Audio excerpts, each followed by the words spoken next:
Hello student, ఈరోజు మీకు air pollution and water pollution గురించి ఎక్స్ప్లెయిన్ చేయబోతున్నాను.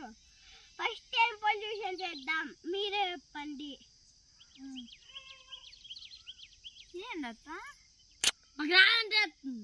చెప్పు, ఎయిర్ పొల్యూషన్ చేద్దాం, ఎక్స్ప్లెయిన్ స్టార్ట్. హలో స్టూడెంట్స్, ఈరోజు మనం air pollution and water pollution గురించి చెప్పుకుందాం. ఫస్ట్ ఎయిర్ పొల్యూషన్ గురించి చెప్పుకుందాం.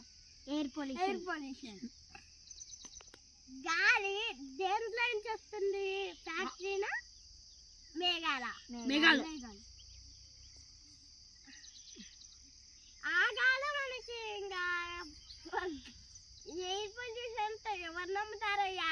మనం వాటర్ పొల్యూషన్ చెప్తాం కదా. వాటర్ పొల్యూషన్ అంటే వాటర్ మనం తాగినాక మిగిలిందే వేస్ట్ చేస్తాం కదా. అలా వేస్ట్ చేయకుండా ప్లేట్లో పోసి